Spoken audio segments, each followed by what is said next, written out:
Hey everybody, 8-Bit Flashback here, and today I'm going to demonstrate how to add even more games to the PlayStation Classic, and how to access the emulator settings using just your controller.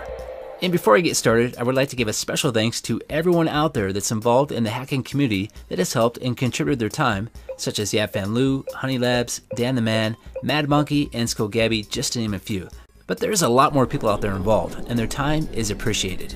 And I'd like to mention that I'm doing this for entertainment and demonstration purposes, and anytime you mod or hack your console, you risk the chance of bricking your console. So proceed at your own risk, and please understand this mod is in the early stages, so it does have some issues, and it's really only recommended for advanced users. And my overall recommendation would be to wait until there's a more stable release. So as soon as I load the game, I can go ahead and access the emulator settings menu, and I can do that by pushing select and triangle at the same time. So let's quickly go through some of the settings. The first one's going to be to change the disk image from disk 1 to disk 2, etc. We also have save states, and we have 9 different slots to choose from, and that's something we did not have access to before. Then we can reset the game from here and load a CD image, and that's how we're going to load the games from the USB flash drive, and I got a bunch of them on there, and we'll be testing that here in just a few.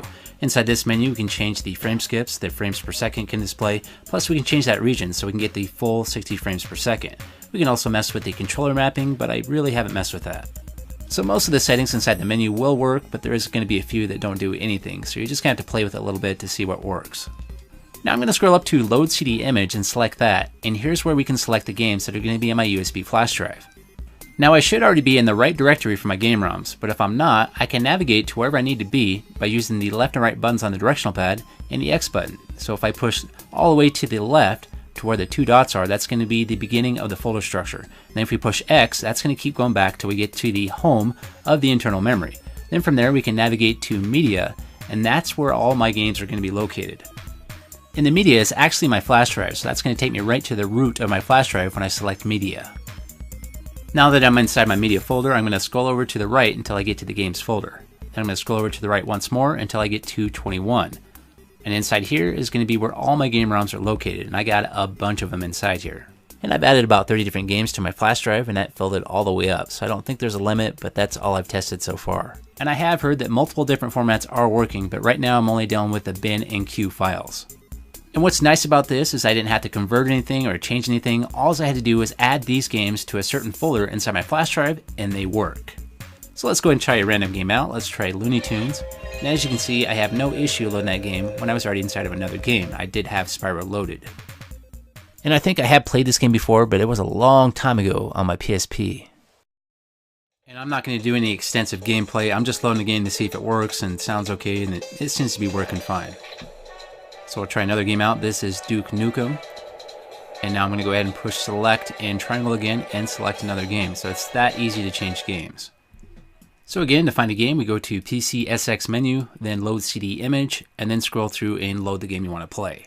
And I did do some testing by putting these games in different folders and locations on the flash drive, but I was not having any luck. Unless they were inside the 21 folder, I couldn't get them to work. And this is Medal of Honor, and I remember when this game came out, it was a pretty big deal. So now what I'm going to do is go ahead and reset the console, and that'll take us back to the main menu, and I'll show you what's going on there. And check this out, when you push that reset button, it gives you the option to do a save state for whatever game you originally loaded. So I started off with Spyro, but I ended with Medal of Honor. So I'm going to go ahead and save that game, and then I can go back to that game whenever I want to. So let's go ahead and load it now, and I'm right back where I left off. So this is good and bad because I'm mixing up those game saves. But it's also cool for the games I'm never going to play, like Battle Arena. I don't care for this game, so I might as well use this for a donor for a save game state, and it makes a nice little shortcut. Now I know a lot of people out there are not going to be a fan of the way this works, but you got to keep in mind this is still the early stages of this hack, and it will evolve and it's going to get better. And on top of that, we don't have to overwrite that game save state that's in the main menu. We can actually just save the game inside the emulator settings with that 9 available save state slots. But for myself, I actually prefer doing it this way because I can create those shortcuts right on the main menu for the games that are on my USB flash drive. But obviously it would be better if I could just get rid of the games I don't like and add the games I like right to the main menu. And maybe that might be coming in the next hack. So now I'm going to briefly show you how to do this hack, but keep in mind this is probably going to evolve very fast and be different by tomorrow. So this is what you're going to want to download, and I'll make sure to provide a link down below. You'll click on the download at the top. Then once you're done, go ahead and open that folder. Once you open that up, that should be inside of a zip archive. So what we want to do is extract the contents of this and put that inside of a USB flash drive that's formatted with FAT32 and labeled Sony in all caps. So we want the name of that flash drive to be Sony. So my USB flash drive is on the right, and I've already extracted the contents to this folder. And notice I do have a couple extra folders, and those are just for testing purposes.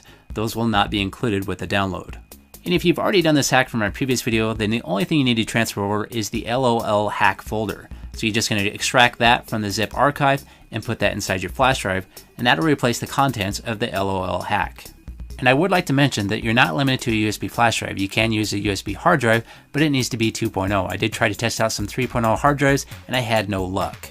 And on top of that, there is going to be some flash drives and hard drives that are just not compatible, even if they're 2.0. For myself, I'm using a SanDisk Cruiser 16GB flash drive, and it seems to be working great. So now it's time to add some games, and it's super easy. So what we want to do is click on the games folder, and I'm going to go ahead and zoom in here so we can see better. So we're going to click on this, and inside here is going to be a 21 folder. And now we want to go ahead and open that 21 folder as well. And inside this folder is going to be a fake game that consists of 5 different files. And I did talk about this in my previous video if you want to check that out. But what you can do with this is convert it to a real game, but I won't be explaining that in this video. All we're going to do is just add games to this folder so we can play them. And keep in mind that this hack does not provide any games, so you're going to have to come up with those on your own. For myself, I already have a bunch of games that are backed up to my flash drive, they're just in a different location, so now I'm going to navigate to where my games are located. So I got a bunch of games here, and I'm just going to select them all and move them to that 21 folder. And I did try to play the games from different locations on the flash drive, but what seemed to work best was keeping them inside that 21 folder. So to start with, I just got one fake game inside here, and I'm about to add a whole bunch more. And I just added as many games as I could that would actually fit on my flash drive, which is a SanDisk Cruiser. Now for this test, I'm just using bin and queue format for my PlayStation games, but I have heard that there is some other formats that are working, so you can test them out if you'd like. And for all the games that have multiple bin files, they'll work as well. Okay, my flash drive is all set up and ready to test out. So the first thing we want to do is go ahead and power up the PlayStation and get located on the main menu. Now go ahead and plug in your USB flash drive or hard drive. Once it's plugged in, go ahead and wait a few seconds and then power it down by hitting the power button. And there's a chance it may not power all the way down. And that is one of the issues that is involved with this mod, but that's okay because we have to do a power cycle anyway by unplugging the power cord. So go ahead and unplug that cord, and then you can go ahead and plug it right back in. And then go ahead and power the PlayStation back up. And if everything goes well, you should be greeted by a new custom game icon with just text only inside the main menu.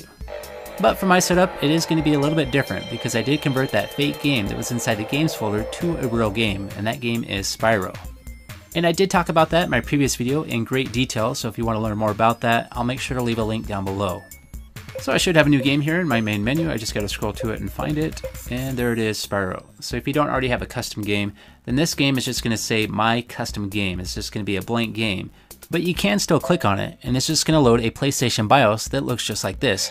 And from here, you can select whatever game you want from the flash drive using the emulator menu. And once again, to access that emulator menu, you just have to hold the select and the triangle button at the same time while any game is loaded. And it doesn't matter if it's a custom game or one of the built-in games. Another thing I'd like to mention, they do recommend this, is before you go ahead and power off the PlayStation, you should select a stock game or a built-in game first before doing so, because it could possibly cause issues the next time you go to power it back on. Although myself, I have not run into any issues yet. Okay, it's time for me to go, but I will keep you updated with the hacking scene for the PlayStation Classic because it's evolving really fast. And if you want to stick around, you can, because I'm going to show some gameplay and testing from various different games. Have yourself a great day, and I'll see you next time.